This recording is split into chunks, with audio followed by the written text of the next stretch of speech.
أعوذ بالله من الشيطان الرجيم بسم الله الرحمن الرحيم الحمد لله رب العالمين والصلاة والسلام على سيدنا ونبينا محمد اللهم صل على محمد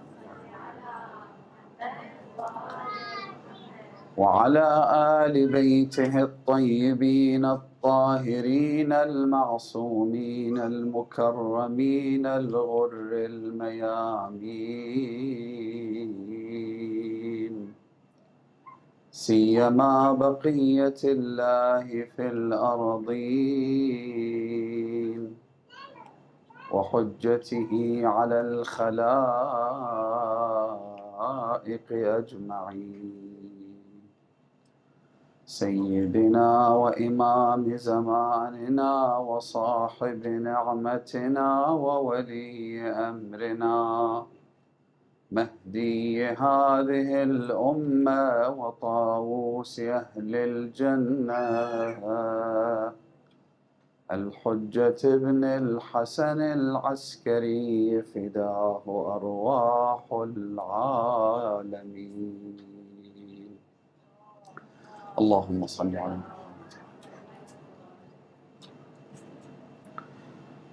One of the main objectives of the mission of Imam al-Hussain alayhi salatu wassalam was laid out in no uncertain terms.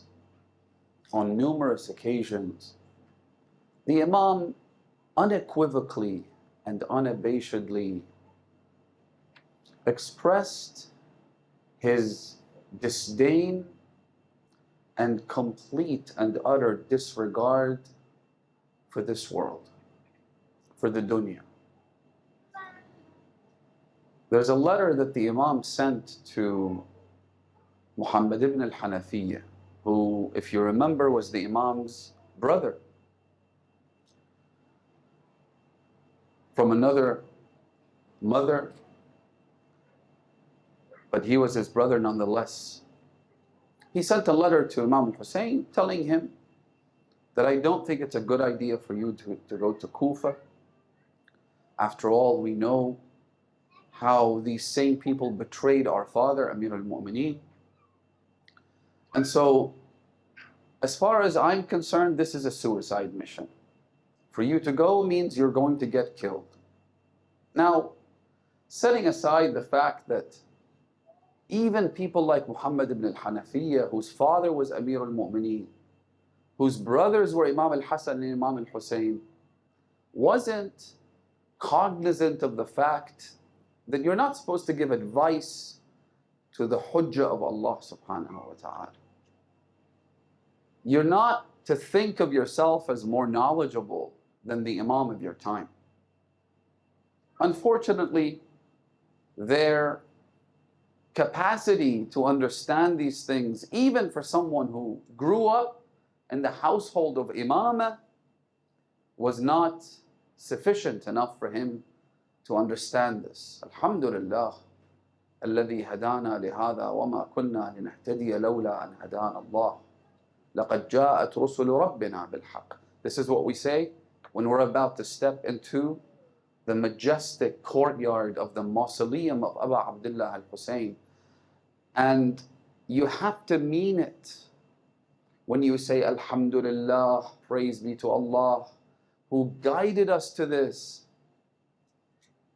To appreciate this, you need to think of the fact that 14 centuries later, we now understand that Imam al-Hussain is not to be counseled.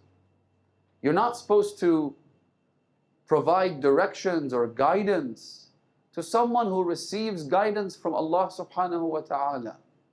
Al-Hasan wal-Hussain, imaman, qama aw qa'ada, the Holy Prophet has said on numerous occasions. But again, the capacity was limited. Their judgment was perhaps clouded at some point, even Muhammad ibn al-Hanafiyyah. So he sends this letter to his brother Imam al-Hussain. The Imam responds Now you'd think that as his brother, the Imam would try and lay out all the reasons for why he chose to go to Karbala, the pros, the cons, conduct some kind of a SWOT analysis, and try and convince his brother. But no. Imam al-Hussain responds with a letter that is perhaps the most concise and yet the most in-depth analysis of the very nature of this world. That letter, instead of simply teaching Muhammad ibn al-Hanafiyyah, it's an eternal lesson for all of us. The Imam says to him, Amma ba'd, Bismillah ar-Rahman ar-Rahim, فَكَأَنَّ الدُّنْيَا لَمْ تَكُنْ وَكَأَنَّ الْآخِرَةَ لَمْ تَزَلْ وَالسَّلَامُ. He says, it's as though this dunya never existed, and as though the akhirah has existed for eternity. Meaning that, look, what you're seeing, your vantage point, your lens is a very narrow one. You're only looking at things through a keyhole. If you ever try to look inside another room through a keyhole, even now, no, the keys and the locks are different. It used to be those old keys, and there was a keyhole that you could actually look through. If you look through the keyhole, what are you going to see? You're only going to see a small margin, a sliver of what's inside the room. The Imam is telling him, what you don't understand is if you take the grand scheme of things, this world is nothing. In fact, it's as if it never existed.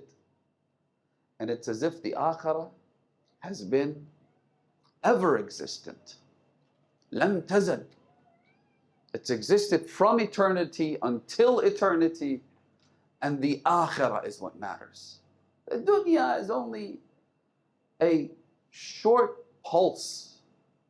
It's like a train station that you stop in for a few seconds. Have you ever noticed how when you stop at a train station but you were distracted, you were supposed to get off, but you get distracted for like 3 seconds and the train is gone. You're going to have to wait until the next station and then wait for the other train to take you back. This dunya is like this train station. The rest is the akhirah. Prior to this dunya, we went through other worlds in which we spent thousands of years. From alam al-arwah, the world of the spirits, to alam al-ashbah, to alam al-dharr. Then we came into this world.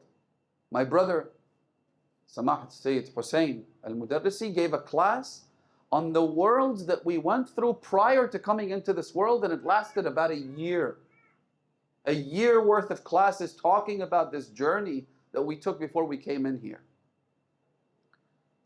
And then after that, there is literal eternity.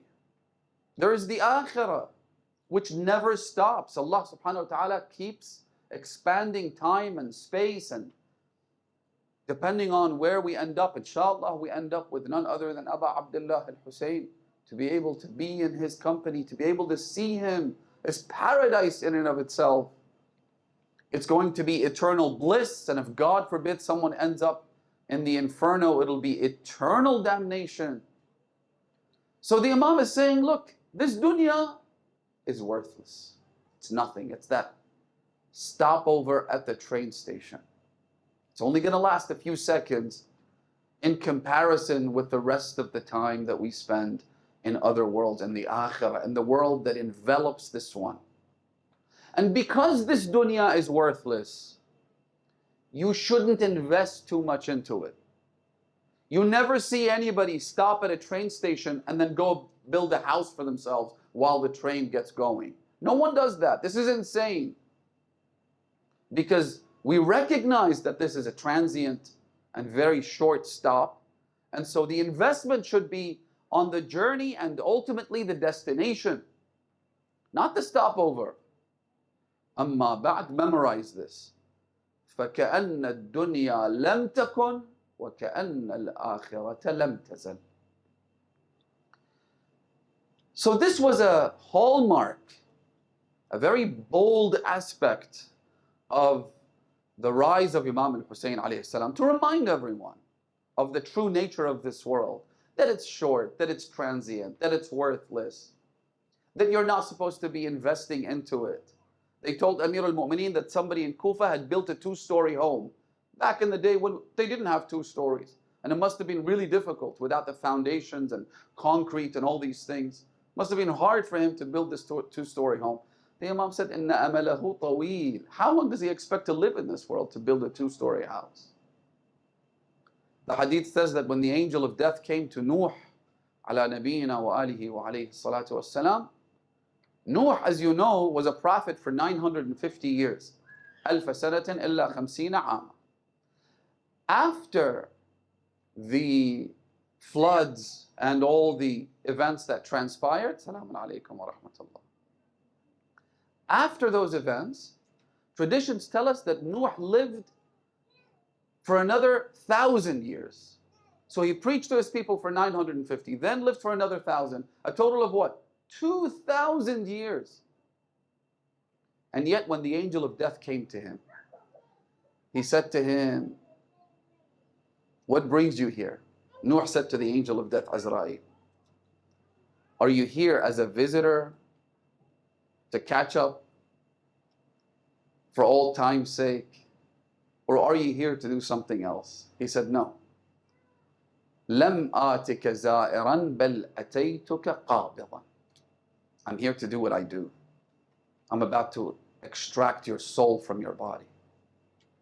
So Nuh said to him, does it have to be now? He said, yes. He said, well, do I have time to move from the sun to the shade? He said, sure. So he took a few steps, went from the sun to the shade. Then Nuh said, my entire life felt exactly like moving from the sun to the shade. Because at the point of death, and a few years ago, some of you might have seen this, I don't know, but I wrote an article called The 10 Things You Will Regret on Your Deathbed. And this came as a result of interacting with people who are dying. And it's a very painful, very eye-opening, very sobering experience. So a close friend of mine was abruptly taken, and he certainly wasn't prepared. In fact, he said as much. He said, Sayyid, I've got young kids, and they're telling me that I only have 2 months to live. And I ended up spending a couple of weeks with him before he passed from this world. And so after that, I wrote the article, The 10 Things You Will Regret on Your Deathbed. It's online, you can look it up. And so I talk in the article about how there are things you will regret for sure, no doubt. And there are things that you will definitely not regret. For example, nobody will ever say on their deathbed, I regret not making more money in my life. Or I regret not buying more clothes. You know that purse or those pairs of shoes or that makeup kit or whatever, I really wanted to get it and I regret not getting it for me. Nobody ever says that. No one regrets these things because they will be so trivial in your eye. You will realize just how pathetic and worthless they are. Instead, you will regret other things. And so, another hadith says that Nuh, throughout his life, 2,000 years, you'd think he would have built some kind of a portfolio, buy a few houses, have a ranch or a barn with horses and stuff like that. I mean, after all, he was kind of a zookeeper. But no, all he had when he was about to die was a small hut that only covered half of his body. Almost like a dog house. And so he said to Azrael, he said, this house that doesn't even cover my entire body, I regret building this. Now these are all examples to allow us to appreciate the fact that being too invested in this life is just not worth it. And Imam al-Hussain elucidates this in his mission, throughout his journey, on the day of Ashura, he makes this very, very clear. Why do I say this? Because most of the things that we do, and I want you to think about this, a lot of our actions, our behaviors, our conduct is driven by a desire to receive validation and acceptance from other people. Most of it, if not all. Because, and we've been talking about the human psyche. The human psyche is such that it craves validation. It truly enjoys the fact that people are liking my post. And even though that could be a result of an impulse, a lot of people just like everybody's post, right? I know people who say, we like any post that's religious. Okay, fine. But then because she's my friend, then I have to like her post, right? She just posted a picture of her eating ice cream somewhere, whatever, I have to like it. It doesn't stem from a genuine liking, right? It's just the norm. That's how it's done. She likes my post, I'll like hers, and so on. But that is what the social media companies are capitalizing on, that tendency, that craving, that need for validation. They spend a lot of money. They have truly remarkable brains behind the like button. There's entire documentaries that have been made about the Facebook like button, which came about, what, almost 20 years now? That like button allowed Facebook to blow up and to become this social media behemoth that it is today. And this includes all the other newer, trendier social media platforms that have been created afterwards. It's all the same algorithm. It's the same formula, isn't it? There's always this idea that you post something and then you allow other people to interact with you, liking what you're posting, expressing some kind of validation in some way or another through comments and like buttons and whatnot. To the extent that YouTube removed the dislike button. They're like, why would we have a dislike button? This could demoralize people. It could put people off from posting videos. In other words, they don't care what you post as long as you post something. As long as you keep the engagement happening. As long as they get more traffic and more views and more of your friends, family, social circle, and others interacting and spending more and more time on their platforms, and in the process making more money for the company. Right? That's the whole idea. It's like the expression, they say that if the product is free, why do you think they're spending billions of dollars on adding servers and traffic and capacity to their companies and to their services? If the service is free, if the product is free, then you are the product.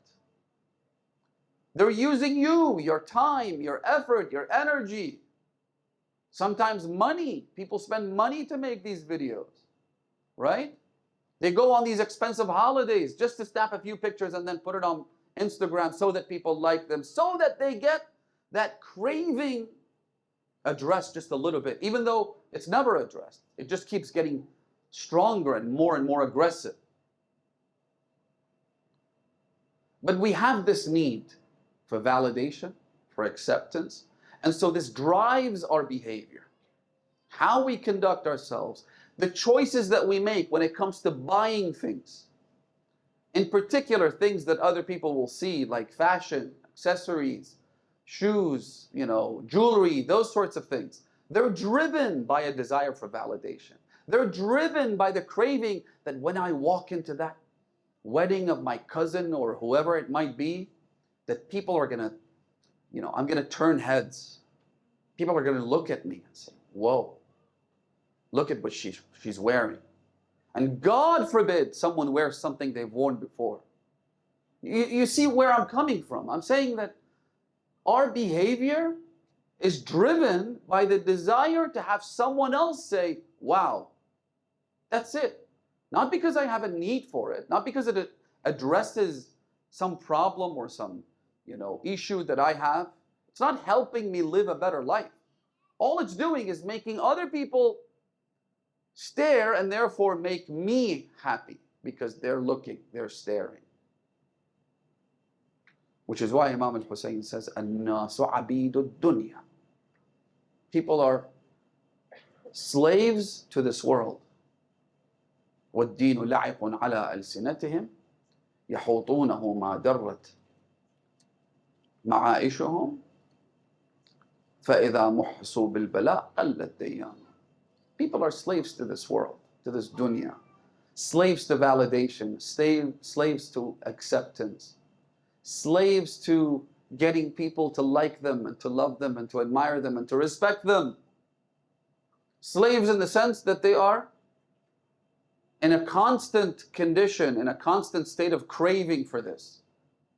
They give in to all of this. They spend their time, effort, money, life on trying to get people to like them. When in fact, a true free man or woman, the very meaning of freedom is to say no. I don't care what you think. It doesn't concern me whether you approve of the way I look or the way I talk or the way I engage with you in the least bit. Australians have an expression, they say, "I couldn't give a flying banana what you think." Be a disruptor. One of the things that bothers people about hijab, those anti-Islam, liberal, woke mob, or people who enact laws to prevent hijab from being practiced, what it bothers them isn't the cloth that you put on your head. They don't really care about that. You could wear whatever you want. You could wear a hat. You could cover your hair in any number of different ways. What bothers them is the statement that you're making, which is that I don't care about what you think. If it bothers you that I'm not presentable enough for you, that I don't try to beautify myself for you, then that's your problem, not mine. In other words, you are rebelling against erroneous social norms. That's what bothers them. It bothers them that by saying no here, you could also say no elsewhere. That if they tell you that we have this radical new agenda that we want to teach your children about, you will also say no. Why? Because you've trained yourself, you've conditioned yourself to say no. That's what's killing them. That's what's making them focus on the hijab. With all of their might and their entire arsenal of weaponry. Marketing, laws, education, you name it. Government regulation. That's what's bothering them. That you are a disruptor of these norms, which are antithetical to our values and our teachings. And the example set by the most noble of people, God's most perfect creations, Muhammad and Al Muhammad salawatullahi alayhim ajma'in. Allahumma salli.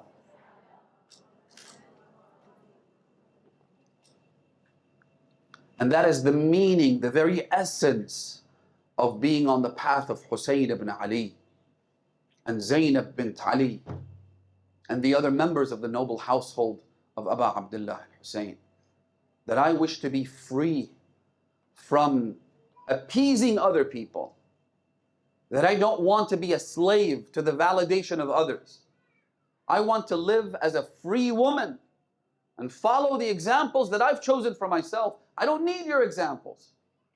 I don't need your Marvel characters and your DC comic characters or your movie celebrities or your singers or your athletes. I don't need any of them. Let them be whatever they want, I don't care. But I won't take them as my idols. I won't take them as my role models. The hadith says by Imam al-Jawad, who quotes Imam al-Rida alayhi salam, he says, "Man istama'a ila natiqin faqad abadah." Whoever listens to someone, you're worshipping what they say. Worshipping in the sense that they will suck you into their worldview, right? There's a whole science called worldview studies. And the idea is that when you begin to idolize someone, like now a lot of young boys and men idolize some of these celebrities out there, people like Andrew Tate and what have you. The problem with these kinds of examples, even though a lot of their teachings might resonate with us, a lot of their things are in fact a rebellion against these values that have been shoved down people's throats for the last 40 years or 50 years since the 1960s and the women liberation movement and the feminist movement and what have you.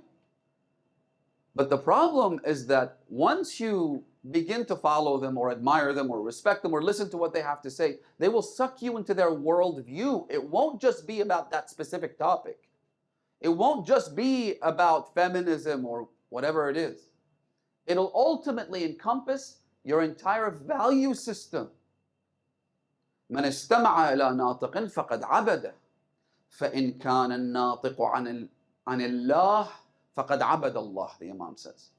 If the speaker who is imparting knowledge speaks for God and imparts divine knowledge, you've worshipped Allah subhanahu wa ta'ala. وإن كان الناطق عن الشيطان فقد عبد الشيطان. And if this person is not saying things that are grounded in the verses of the Quran and the traditions of the Ahlul Bayt, the Thaqalain, then you are worshipping Shaitan himself by simply listening to him. That's why I said be careful who you befriend, who you listen to, who you watch, who you follow on social media. Be very deliberate about this.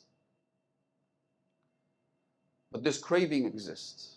We want people to approve of what we do. We want people to like us. We want people to comment in a manner that is flattering. But Imam al-Hussain came to teach us, and this is a critical point, that if you truly want to be loved and respected and admired, rebel against social norms that are false and obey Allah subhanahu wa ta'ala. You want true love and respect? Do what Imam al-Hussain did. Aliyun al-Akbar, this statement is famous, you've all heard it. But I want you to listen to it in the context of our discussion. The context of the fact that we should be disruptors. We should say loud and clear that I do not care what other people say or what other people think. I'm going to a job interview. I have to dress up. I have to put on some makeup. I have to loosen the hijab. No, you don't. You do not, really. If Allah subhanahu wa ta'ala huwa ar-razzaq, then why am I lowering myself and demeaning myself before some human being? Rizq comes from Allah subhanahu wa ta'ala. But we haven't internalized this idea that rizq is in the hands of God, not someone that I have to break my religious rules to appease. Whatever is going to come from this person is not going to be my rizq. It'll be the source of my misery.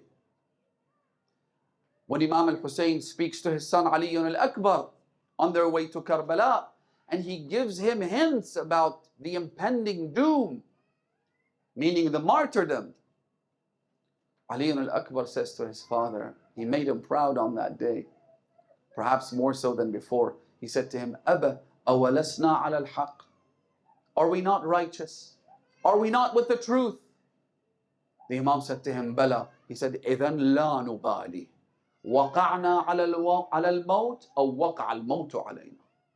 Then it doesn't matter whether we fall onto death or death falls onto us. As long as I'm righteous, I know I'm a good person, I know what I'm doing pleases my Imam, then I don't need to please anybody.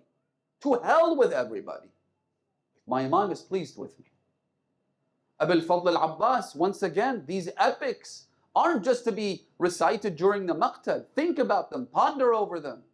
He said when they cut off his right arm, he said, Wallahi in qata'tumu yamini inni uhami abadan an deeni.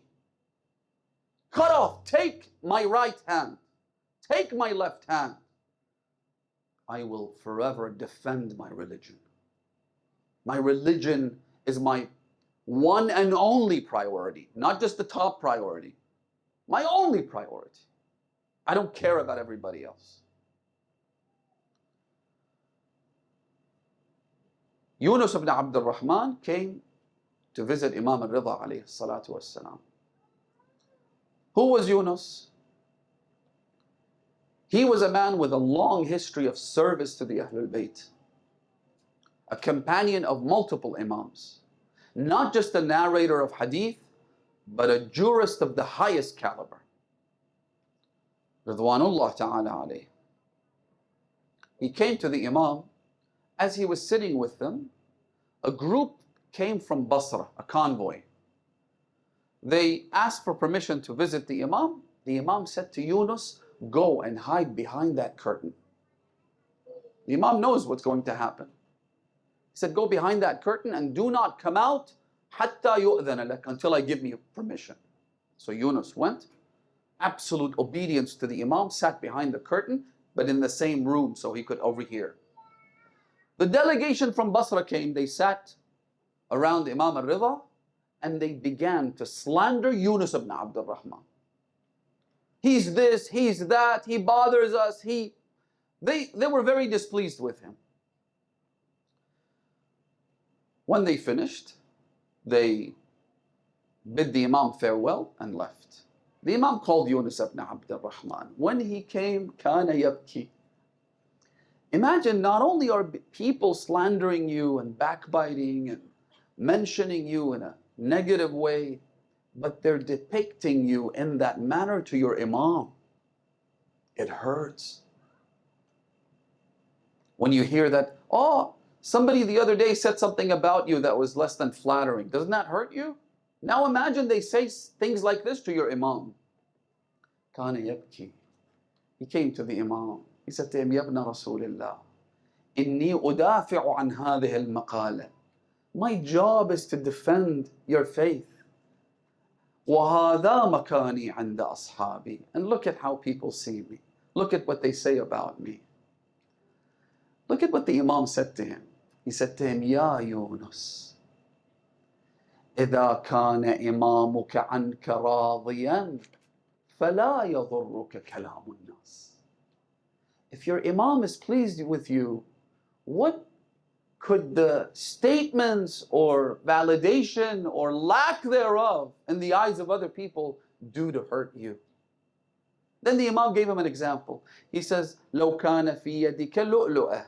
If you held a pearl in your hand, but everybody said that what you're holding is a piece of rock, would that change the fact that that's a very precious gem that's in your hand? It wouldn't change a thing. Or vice versa, if you held a rock in your hand and everybody says, wow, you've got a pearl in your hand, would that make you rich because everyone is saying that you're rich? It doesn't. Then the Imam repeated the statement again. He said to him, مَا يَضُرُّكَ لَوْ كَانَ إِمَامُكَ عَنْكَ رَاضِيًا يَا حُجَّةَ ابْنَ الْحَسَنِ.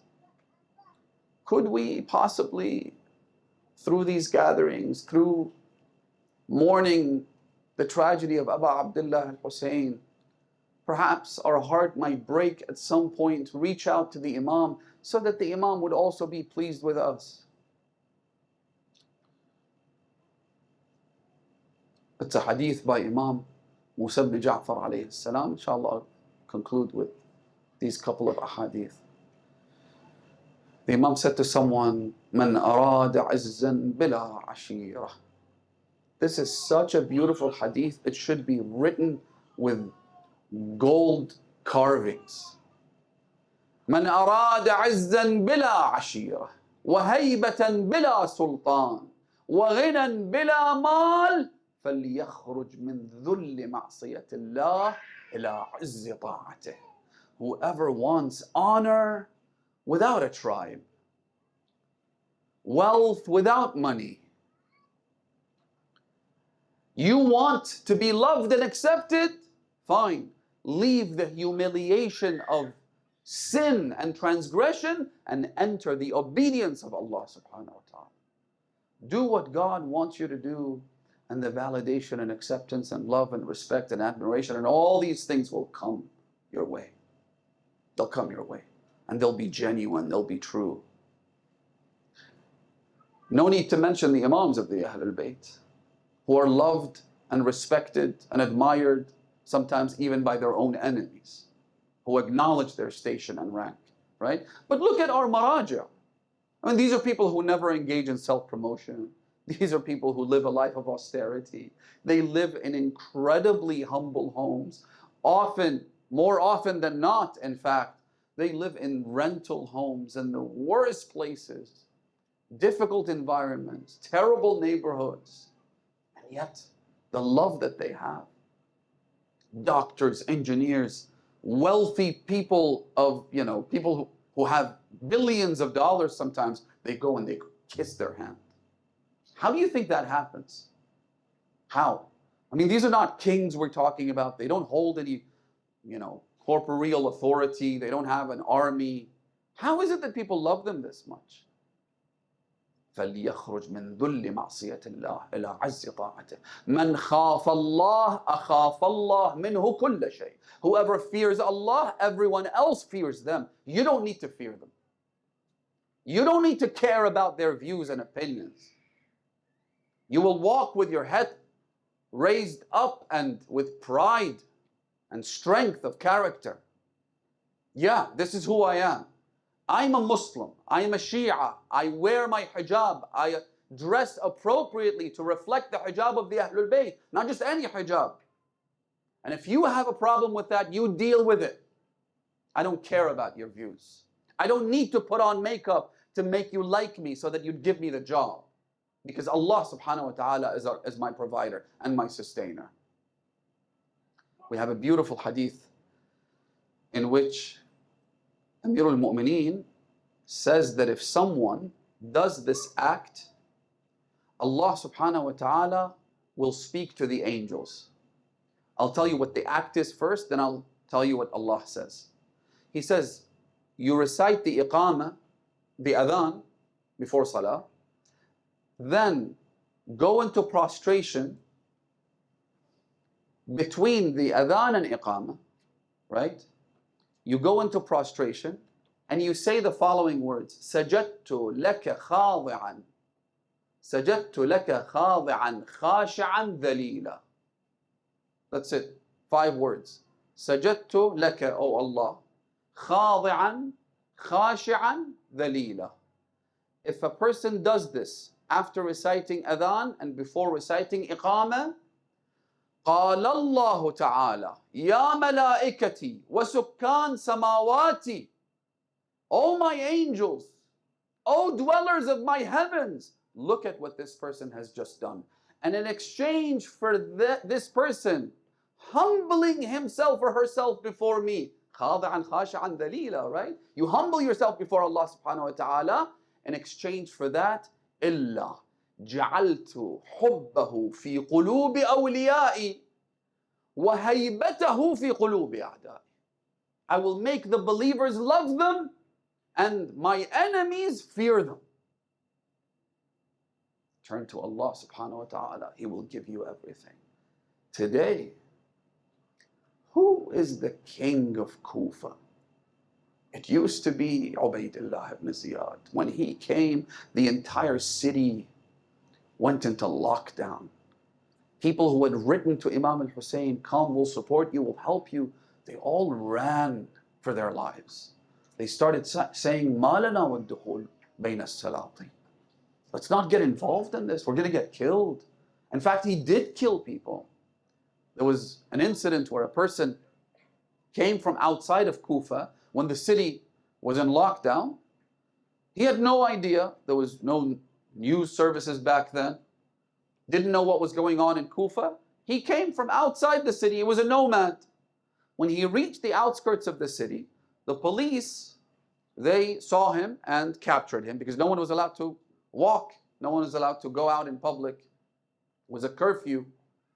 So they went to this man. They arrested him.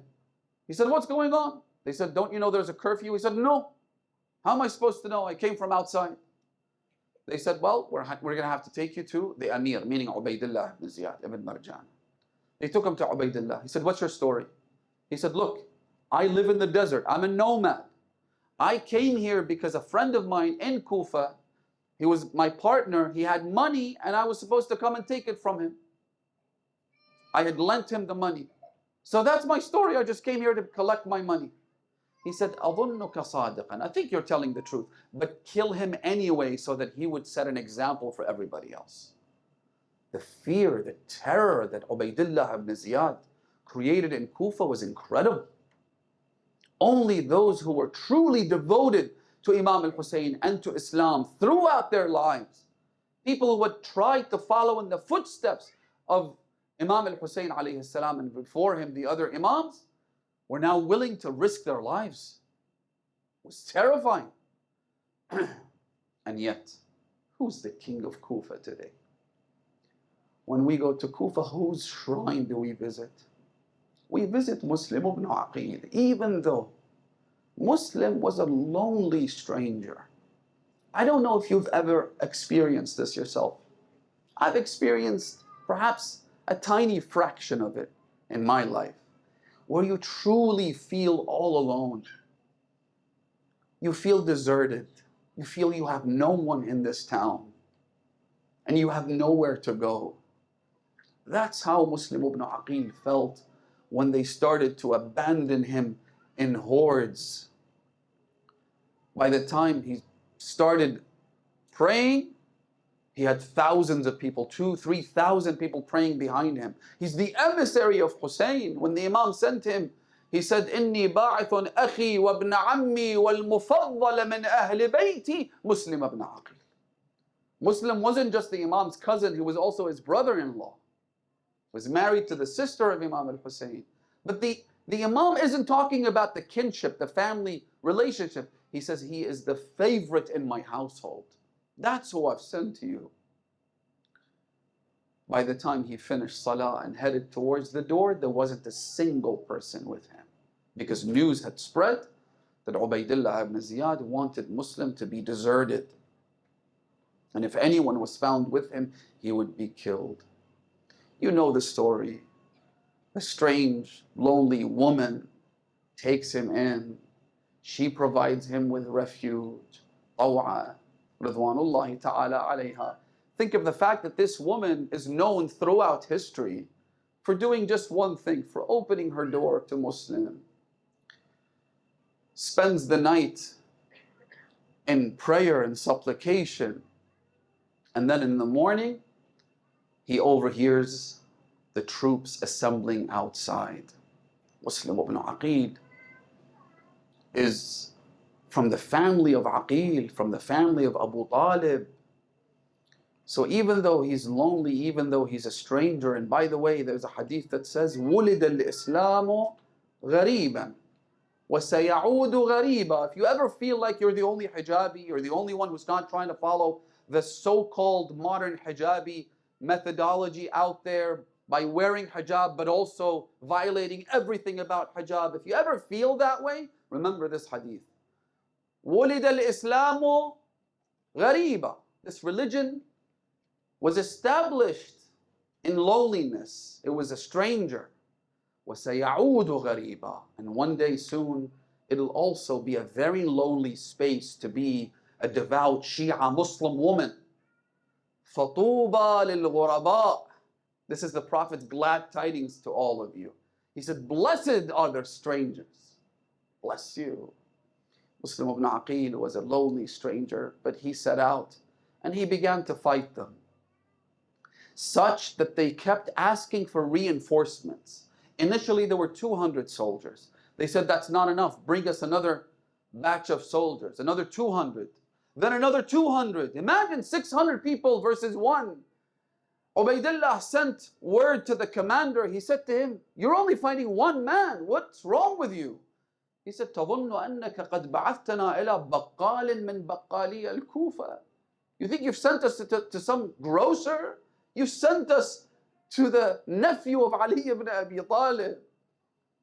So they fought him. Then when they couldn't encapsulate him, when they couldn't take hold of him, they resorted to treachery. They began going to the rooftops and throwing stones and sticks with fire against Muslim ibn Aqil. Al-Khawarizmi, who's a Sunni historian, he says one day began to throw the rocks in his direction, ضحك, he began to smile, because now he realized that his time had come. Finally, he would be joining his ancestors and his forefathers. This is his day to be martyred. But Muslim ibn Aqil kept fighting because he had an objective. And I'll tell you what that is.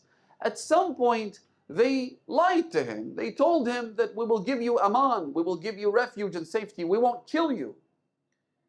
All you have to do is surrender. So he surrendered, even though for him, he could continue to fight until he is killed. Why would he surrender? Because he had something he wanted to do, which was to send word to Abu Abdullah al-Hussain. He had already written to the Imam, telling him that I'm not lying to you, people here are ready to receive you. And so he didn't want to just die without doing something to send word back to the Imam. They apprehended him, they took him to Dar al-Imara, the governor's mansion. They offered him water, he tried to drink. There was a cut across his lip. He was completely wounded and gushing from his wounds. The blood entered the cup, it filled it with blood. He couldn't drink it. They brought another cup, it was filled with blood again. Eventually he knew that he was going to leave this world while thirsty. This was Imam al-Hussain giving Muslim ibn Aqil yet another badge of honor, that he would be killed just like his master. Then he said to someone, he said, look, I have some money here, take it from me, just send someone to go and tell Abu Abdullah al-Hussain that treasonous, evil, wicked man took the money but never did what Muslim asked him to do. Eventually they took him up to the rooftop. They said to him, we're going to cut your head off and throw you down. So he started to cry. Somebody said to him, but you're a brave man, I just saw you fight, why are you crying? He said, Wallah ma ala nafsi abki. I'm not crying for myself, I'm crying for the man who is heading towards Kufa along with his women and his children. He then looked in the direction of Karbala. He said, Assalamu alayk ya Aba Abdullah. Now we all know as Muslims, when you say salam, it is wajib for the recipient to respond. When did Imam al-Hussain respond to the salam of Muslim? It was on the day of Ashura. Nadara yaminan wa shimala. The Imam looked to the right and the left. He didn't find any of his companions or family members. The first name that the Imam uttered was this, Ya Muslim ibn Aqil.